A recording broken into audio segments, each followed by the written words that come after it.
यहाँ पर देखो अपन फॉर्मूला देखते हैं बहुपद से शून्य कैसे निकालते हैं।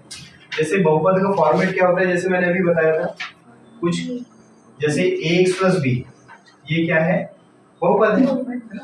बहुपद और समीकरण में भी अंतर होता है, जब इसके साथ बराबर ऐड हो जाता है ना तो समीकरण बन जाता है ना, और ये बराबर नहीं, इसका मतलब ये क्या है, बहुपद है।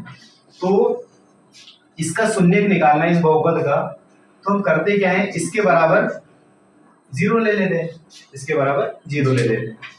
तो यहाँ पर भी हम वैसे ही करेंगे जैसे इसके पहले उदाहरण में किए थे। तो यहाँ पर ऐसा लिख सकते हैं कि x किसके बराबर होगा, b को यदि इधर पक्षांतर करेंगे तो ये प्लस का b है तो माइनस का b होगा कि है ना।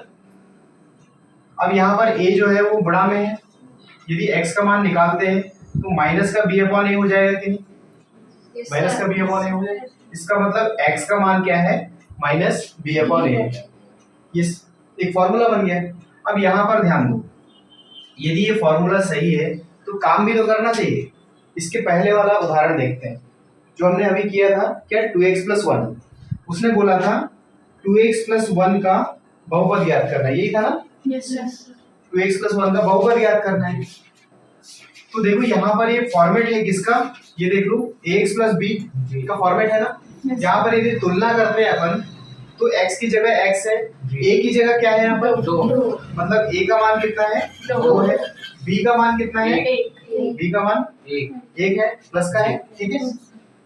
अब यदि शून्य निकालना है तो शून्य का फॉर्मूला तो ये बन गया, इसका मतलब x का मान क्या है माइनस b अपॉन a, तो माइनस b का मान कितना है 1 है, माइनस जैसा का वैसा, b का मान क्या है 1 है, और a का मान कितना है, a का मान कितना है 2 है। अब देखो जरा, ये वही आंसर है जो अपन ने निकाला था, समझ में आया क्या। तो कभी ऑब्जेक्टिव में एक नंबर में कभी पूछ लिया, हो सकता है खालिस्तान में पूछ ले, या फिर सही जोड़ी में पूछ ले, या जो विकल्प वाले रहते हैं ना, ऑब्जेक्टिव में हो, सही विकल्प में हो या रिक्त स्थान वगैरह, जो भी सही जोड़ी में हो सकता है, सत्य सत्य में हो सकता है। तो ये ध्यान रखना, किसी भी बहुपद का शून्य किसके बराबर होता है, या ये भी बोल सकता है ये कौन सा समीकरण हुआ। जैसे मान लो ये है, आप बता सकते हो कि 2x प्लस 1 कौन सा समीकरण है, मतलब कौन सा बहुपद है, सॉरी समीकरण तो है नहीं, लेकिन बहुपद की बात करते हैं।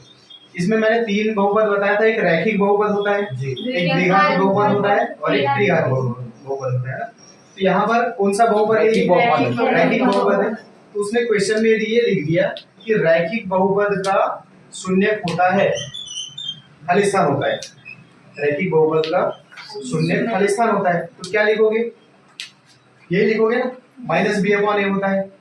समझ में आया क्या। तो ये ध्यान रखना, यहाँ पर लिख देते हैं रैखिक बहुपद का शून्य माइनस बी अपॉन ए होता है। समझ में आया क्या, ठीक है। तो ये एक नंबर में पूछ सकता है, और आप डायरेक्ट भी निकाल सकते हो कभी ऐसा दिया, ठीक है, इसको नोट कर लो।